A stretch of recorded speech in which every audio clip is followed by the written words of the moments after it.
Hi friends, मैं रवि भूषण आप सभी को अपने YouTube ऑनलाइन चैनल पर आप सभी का मैं तहे दिल से स्वागत करता हूं और मैं उम्मीद करता हूं कि आप सभी बढ़िया होंगे। मैं आप लोगों के सामने आज बहुत ही अच्छा इम्पोर्टेंट टॉपिक अलंकार लेके आया हूं हिंदी ग्रामर का, जो कि आप सभी को सभी एग्ज़ाम में बहुत इस टॉपिक से क्वेश्चन आता ही आता है, जो कि आपको बहुत ही कारगर होगा। मैं आपको बहुत ही सरल भाषा में सरल तरीके से बताऊंगा ताकि आपको दोबारा वीडियो देखने की ज़रूरत ना पड़े और आराम से आपको समझ में आ जाए। और मेरा वीडियो अगर आपको पसंद पड़ता है तो लाइक कर दें और सब्सक्राइब कर दें और अपने दोस्तों के साथ शेयर कर दें, ठीक है। और मैं आपका ज़्यादा टाइम वेस्ट नहीं करूँगा, मैं डायरेक्ट आपको अलंकार पढ़ाता हूँ और आप इस वीडियो को अच्छे तरीके से पूरा देखें और समझें। आइए हम पहले जानते हैं अलंकार किसे कहते हैं। अलंकार होता क्या है। जिस प्रकार एक इंसान को अगर कपड़ों से, आभूषण से अगर नया कपड़ा पहनने के बाद उसे अच्छा लगता है, उसी प्रकार किसी काव्य के जब हम कोई कविता लिखते हैं तो उसमें अलंकार की जरूरत पड़ता है। क्यों पड़ता है? उसकी सुंदरता को बढ़ाने के लिए। जिस प्रकार एक स्त्री को गहने की ज़रूरत पड़ती है, मेकअप की ज़रूरत पड़ती है सुंदरता के लिए, उसी प्रकार एक काव्य को सुंदरता के लिए अलंकार की ज़रूरत पड़ती है। अलंकार हम उसी को कहते हैं। आइए हम देखते हैं कि किस तरीके से हम अलंकार के कितने भेद होते हैं और सभी के बारे में जानेंगे डिटेल में। हम आपको डिटेल में बताएंगे। आइए, अलंकार दो प्रकार के होते हैं। पहला शब्दालंकार,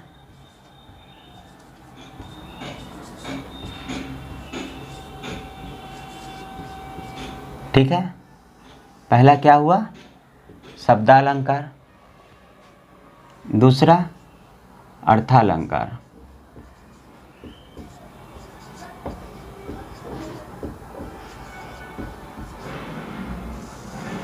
दूसरा अर्थालंकार, पहला शब्दालंकार। शब्दालंकार के तीन भेद होते हैं। कौन कौन? पहला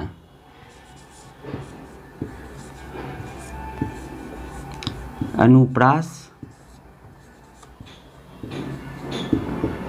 अलंकार। दूसरा यमक अलंकार और तीसरा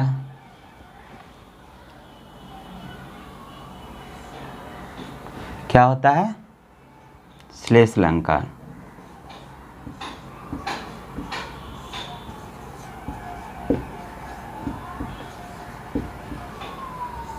ठीक है।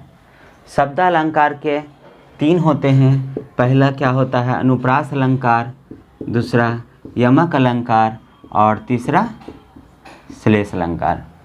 उसी तरीके अर्थालंकार के भी 5 प्रकार होते हैं, लेकिन पहले मैं आपको शब्दालंकार के बारे में, तीनों के बारे में बताऊंगा। उसके बाद हम आपको अर्थालंकार के बारे में बताऊंगा, ठीक है। आइए हम तीनों के बारे में डिटेल से जानते हैं कि अनुप्रास अलंकार किसे कहते हैं, यमक अलंकार किसे कहते हैं और श्लेष अलंकार किसे कहते हैं।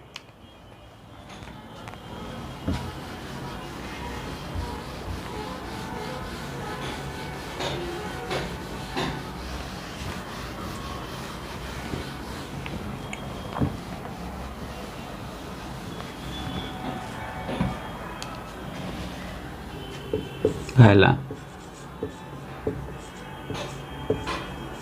अनुप्रास अलंकार।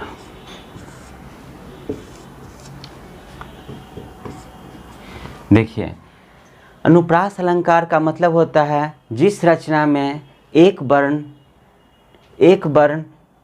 का जिक्र या बार बार आए उसे क्या कहते हैं? एक वर्ण का जिक्र एक वाक्य में बार बार आए उसे क्या कहते हैं? अनुप्रास अलंकार कहते हैं। एक वर्ण बार बार आए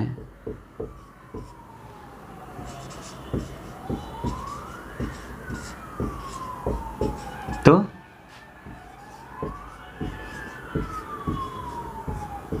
अनुप्रास अलंकार होगा। ठीक है, किसी वाक्य में एक वर्ण बार बार आए तो वह कौन सा वाक्य होगा? अनुप्रास अलंकार होगा। एग्जाम्पल देखिए, एग्जाम्पल के द्वारा आप समझिए।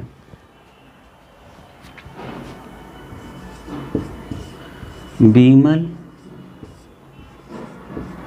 वाणी में बिना लिए,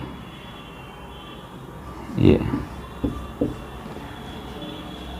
बीमल वाणी में बिना लिए, तो क्या देखिए, एक वर्ण बी आया, फिर व आया, फिर व आया, तो ये वर्ण क्या आया? बार बार आया। तो यह कौन सा अलंकार होगा? अनुप्रास अलंकार होगा। अगर आपको एग्जाम्पल में इस तरीके से एक सेंटेंस दे देगा और पूछेगा इसमें कौन सा अलंकार है, तो आपको देखना पड़ेगा कि यह कौन सा अलंकार है। अगर एक वर्ण बार बार आता है तो वह कौन सा अलंकार होगा? अनुप्रास अलंकार होगा। दूसरा एग्जाम्पल देखिए, चारू चंद्र की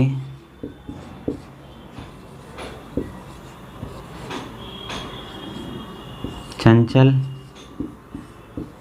किरणें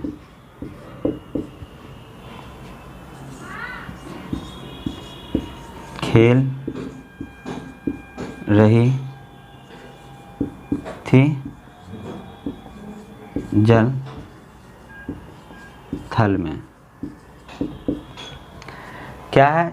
चारू चंद्र की चंचल किरणें खेल रही थी जल थल में। आपको एग्जाम में इस तरीके से 2 लाइन का पंक्ति दे देगा और आपसे पूछेगा यह कौन सा अलंकार है, तो आपको इसमें देखना पड़ेगा कि यह कौन सा अलंकार है। देखिए, इसमें च बार बार आ रही है, एक वर्ण का उच्चारण बार बार आ रहा है, तो क्या हुआ? यह कौन सा अलंकार है? यह अनुप्रास अलंकार है। आइए अब हम यमक अलंकार के बारे में जानते हैं।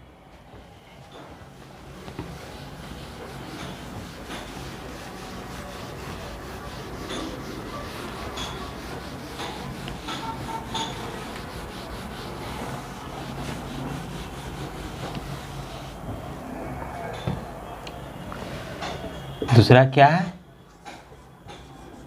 यमक अलंकार। यमक अलंकार किसे कहते हैं?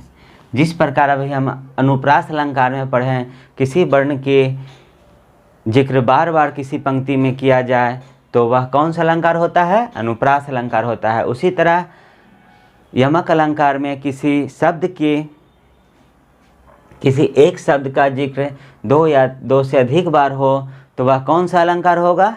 वह यमक अलंकार होगा। उसमें एक वर्ण का जिक्र बार बार हो रहा था और इसमें एक शब्द का 2 या 2 से अधिक बार जिक्र हो तो वह कौन सा अलंकार होगा? यमक अलंकार होगा।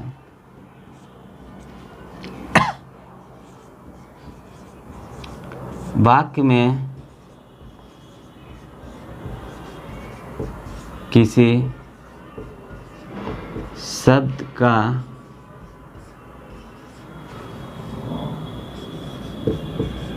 उच्चारण 2 या 2 से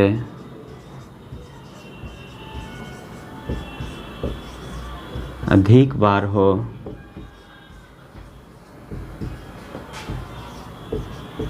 उसे यमक अलंकार कहते हैं। किसी वाक्य में किसी शब्द का उच्चारण 2 या 2 से अधिक बार हो उसे क्या कहते हैं? यमक अलंकार कहते हैं। आइए हम एग्जाम्पल देकर के आपको समझाते हैं कि किस प्रकार हम यमक अलंकार को पहचानेंगे, किस तरह से पंक्ति आएगा और हम पहचानेंगे। एक काली घटा का घमंड घटा। देखिए एग्जाम्पल नंबर फर्स्ट क्या है, काली घटा का घमंड घटा। देखिए इसमें घटा बार बार आ रहा है। एक घटा का मतलब क्या हो रहा है, काली घटा का घमंड घटा। एक घटा जब बादल आकाश में छा जाता है वर्षा के लिए, तो उसमें एक घमंड हो जाता है कि हम बरसेंगे तो झूम के बरसेंगे, और वही बादल जब बरस जाता है तो वह क्या होता है, उसका घमंड घट जाता है और धीरे धीरे चला जाता है। तो यह दोनों घटा एक शब्द में दो बार घटाया और दोनों शब्द का अर्थ अलग अलग हो रहा है। ठीक है,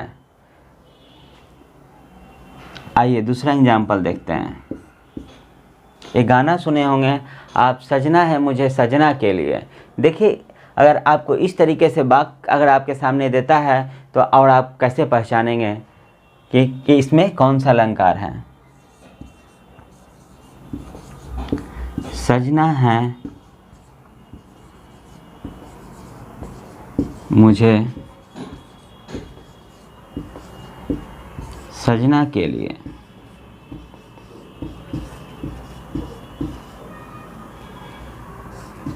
ठीक है, देखिए इसमें सजना दो बार आ रहा है, एक सजना यहाँ आया, एक सजना यहाँ आया।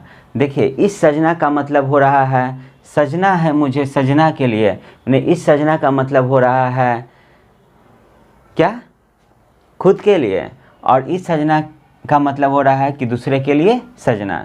सजना है मुझे सजना है, मैंने खुद के लिए तैयार होना है, और मुझे सजना के लिए मैंने ये सजना किसके लिए हुआ, तो किसी दूसरे पर्सन के लिए। इसी तरह आपको आएगा वाक्य और आपको पहचानने के लिए दिया जाएगा कि यह कौन सा अलंकार है, तो यमक अलंकार होता है। आइए हम तीसरा जानते हैं, तीसरे श्लेष अलंकार के बारे में जानते हैं।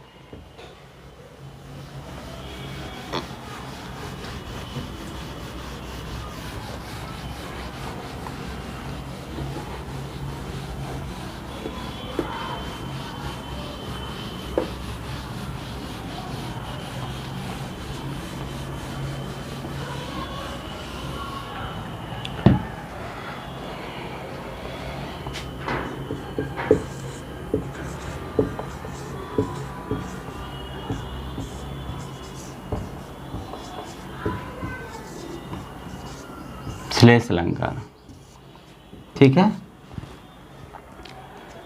श्लेष अलंकार किसे कहते हैं, जहाँ एक ही शब्द का अर्थ अनेक अर्थ हो। एक ही शब्द का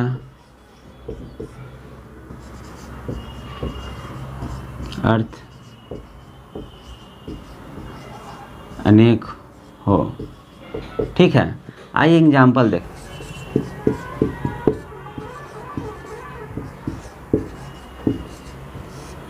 रहीमन पानी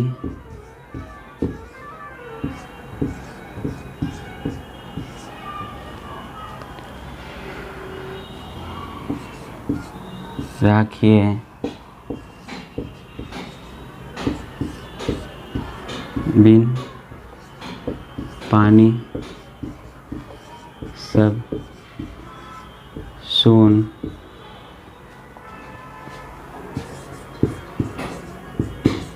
पानी गए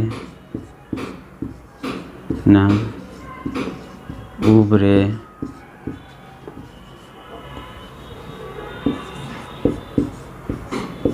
मोती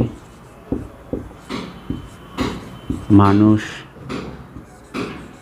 चून। देखिए एक सेंटेंस वाक्य है, रहीमन पानी राखिए बिन पानी सब सून, पानी गए न उबरे मोती मानुष चून।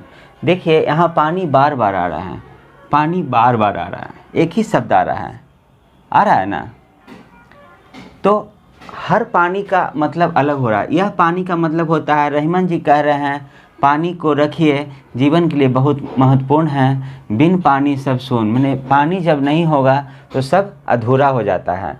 और इस पानी का मतलब होता है कि आप गांव में देखे होंगे कि जब नदी तालाब सूख जाता है तो बच्चे उसमें से बहुमूल्य चीज़ जो फेंक रहता है उसे चुन लेते हैं। वही कह रहा है, पानी गए न उबरे मोती मानुष चुन, माने कि तालाब का पानी जब सूख जाता है तो मोती जो होता है तालाब में उसे सब मानुष माने मनुष्य चुन लेते हैं। इस प्रकार आपको वाक्य आएगा और आपसे पूछेगा यह कौन सा अलंकार है, तो समझ जाइएगा कि यह एक श्लेष अलंकार है। हमें उम्मीद है कि आपको यह वीडियो बहुत अच्छे तरीके से समझ में आया होगा। पहले हम अलंकार के बारे में बताएं। अलंकार के कितने भेद होते हैं? अलंकार के 2 भेद होते हैं। कौन कौन? शब्दालंकार और अर्थालंकार। शब्दालंकार के कितने प्रकार के होते हैं? शब्दालंकार 3 प्रकार के होते हैं। कौन कौन? अनुप्रास अलंकार, यमक अलंकार और श्लेष अलंकार। और बाकी सभी का हम डिफिनेशन के साथ और एग्जाम्पल दे करके बताएं। हमें पूरा उम्मीद होगा कि आपको यह वीडियो बहुत पसंद आया होगा। मैं वीडियो ज़्यादा बड़ा नहीं करूंगा और हम आपको नेक्स्ट पार्ट में आपको अर्थालंकार के बारे में बताएंगे और वह वीडियो आप ज़रूर देखिएगा। यह वीडियो देखने के बाद आपको कभी भी अलंकार पढ़ने की ज़रूरत नहीं पड़ेगी। एक वीडियो में आपको पूरा पता चल जाएगा, समझ में आ जाएगा। इसलिए आपसे हम उम्मीद करते हैं कि आपको यह वीडियो पसंद आया होगा। और अगर आपको यह वीडियो पसंद आए तो लाइक करें, सब्सक्राइब करें एंड हमारे चैनल को शेयर करें। जय हिंद, जय भारत।